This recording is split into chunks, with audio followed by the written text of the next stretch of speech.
Hi, this is video number 4. I think it's 4. Hope I haven't miscounted. Video number 4 on the topic or the subject of the baptism in the Holy Spirit. And again, we're just kind of inching our way into the meat of the topic of actually what is the baptism in the Holy Spirit and what are the implications of it and so forth. So we're just inching our way towards that subject. We're building a foundation. And so in the last video, I talked about the baptism in the Holy Spirit just briefly, that it was foretold in all 4 Gospels. It's accounted for in all 4 Gospels of what John the Baptist said of Jesus. And so we looked at the fact that for all times in the Gospel that put some weight on the idea of the baptism in the Holy Spirit, or the promise of the Father. And so before we talk about the baptism part, I want to the phrase the baptism in the Holy Spirit. Before we talk about the baptism part, I want to talk about the Holy Spirit Himself. And so that was the last video we talked about, and we looked in 2 Corinthians 3, where we saw that the ministry of the Holy Spirit, verse 8 of 2 Corinthians 3, the ministry of the Holy Spirit is supposed to be glorious. So what does that mean for the ministry, for the activity, for the events, the things that the Holy Spirit does? What does that mean for the acts of the Holy Spirit to be glorious? Well, what does glorious means? It means it's if something is glorious, it possesses glory. It's beautiful. It's splendid.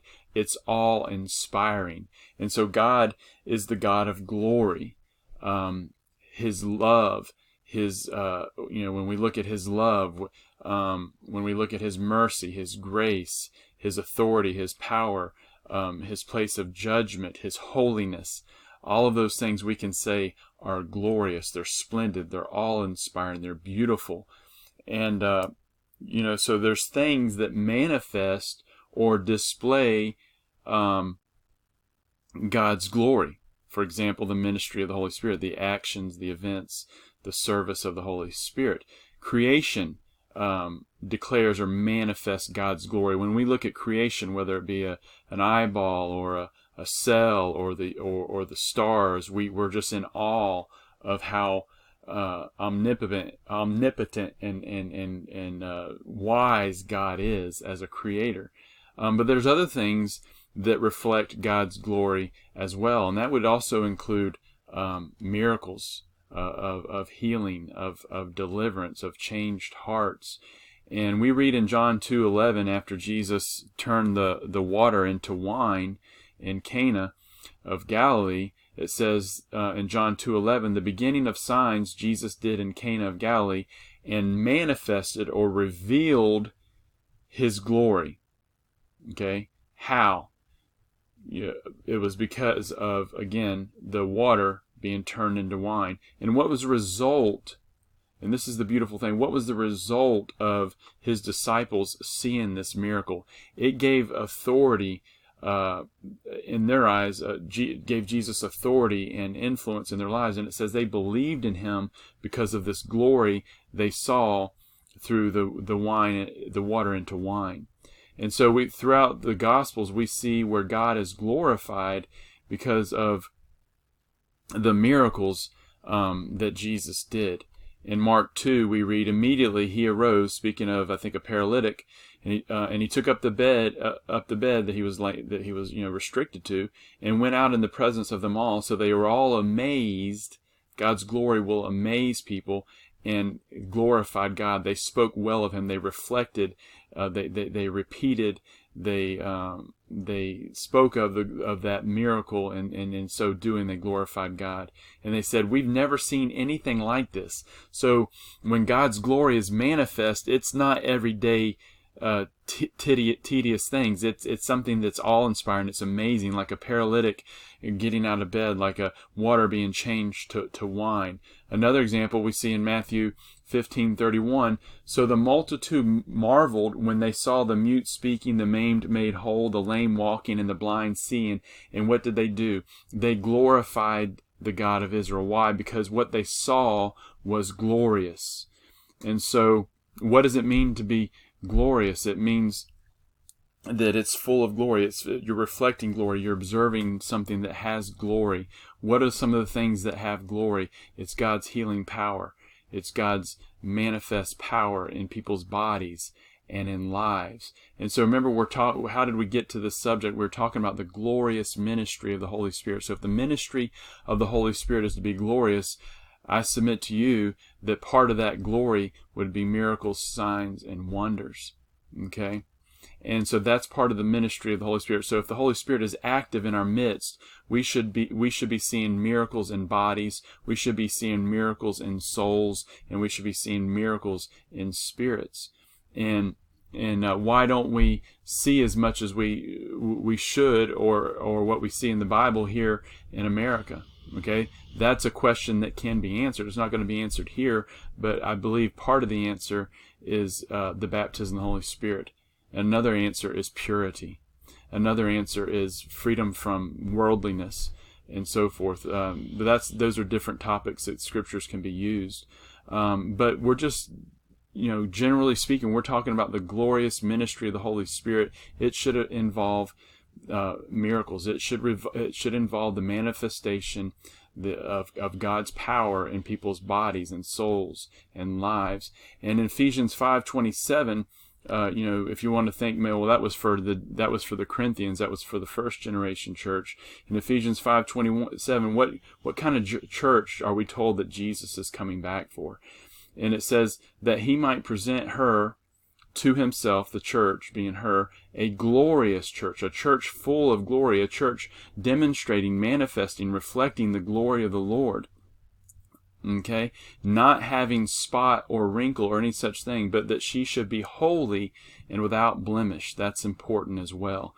God is coming back for a glorious church full of the power of the Holy Spirit that is holy and without blemish. So we're talking about, what does it mean to be glorious, to behold and to reflect and to be filled with God's glory. Let's look at just a couple more passages before we switch subjects, so to speak. So in Isaiah 60, we see something foretold. I believe that this prophecy has multiple fulfillments. I believe that one fulfillment of this prophecy was in the day of Acts. When we look at the day of Pentecost and we look in the book of Acts. But I believe there's a greater fulfillment to come just before the return of Jesus, because he's coming back for a glorious church. So in Isaiah 60 we read, "Arise and shine, for your light has come, and the glory of the Lord," which we're going to see as we close is synonymous with the Holy Spirit. "And the glory of the Lord is risen upon you." One of the terms used for the baptism of the Holy Spirit is the Holy Spirit fell upon. Verse 2, "For behold, the darkness shall cover the earth, and deep darkness the people. But the Lord will arise over you, and his glory, in the form of the Holy Spirit, will be seen upon you." What's going to be the result of this? What's going to be the result of this great glory in the midst of God's people? Verse 3, "The Gentiles shall come to your light, and the kings to the brightness of your rising." I say that speaks of salvation. The glory of the Lord, just like we see as Jesus walked the earth, just like we see in the book of Acts, attracted people's attention and confirmed the message. In verse 4 it says, "Lift up your eyes all around and see, they all gather together, they come to you.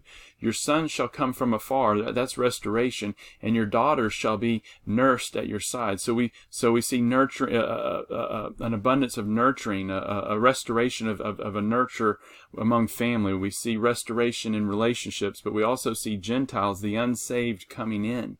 And what is the key? It's the glory of the Lord upon. Verse 5, "Then you shall see and become radiant," that's the glory, "and your heart shall swell with joy, because the abundance of the sea shall be turned to you," that's people. "The wealth of the Gentiles shall come to you. The multitude of camels shall cover your land, and the dromedaries of Midian and Ephah, all those from Sheba shall come.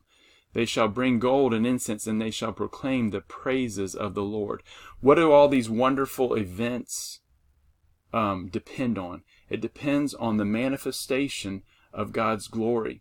It depends on the manifestation or the ministry of the Holy Spirit. In Romans 8:11, we read about how Jesus was raised from the dead. It says, "But if the spirit of him who raised Jesus from the dead dwells in you, he who raised Christ from the dead will also give life to your mortal bodies," not your resurrected bodies, your mortal bodies, "through his spirit who dwells in you."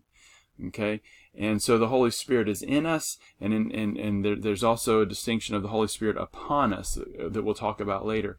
But what I want you to notice is the Spirit of God raised Jesus from the dead. But then we read in Romans 6:4, "Therefore we were buried with him through baptism into death, that just as Christ was raised from the dead," how? "By the glory of the Father, even so we also should walk in the newness of life." We're talking about the glorious ministry of the Holy Spirit. What does it mean for the ministry, the activity of the Holy Spirit, the service of the Holy Spirit to be glorious? It means that there's manifest power. It means that people are being drawn to Christ and to the message of the gospel. And so again, why are we talking about all this? We're talking about the baptism of the Holy Spirit. We're talking about the person of the Holy Spirit. And I believe that the baptism in the Holy Spirit, as we'll see as we move forward, is key to us receiving and sharing the glory of the Lord that transforms lives. Remember in 2 Corinthians 3, the Holy Spirit takes us from glory to glory. One degree of glory to greater degree of glory. And again, the baptism in the Holy Spirit, or the promise of the Father, is key. So we're going to stop there and continue a little bit more to talk about the Holy Spirit in the next video. We're going to talk about the Holy Spirit being Lord in the church. Remember we read in 2 Corinthians 3 that the Holy Spirit was called Lord. So we'll talk more about that in the next video. Thank you for your time. This video went a little bit longer than the others. Thank you.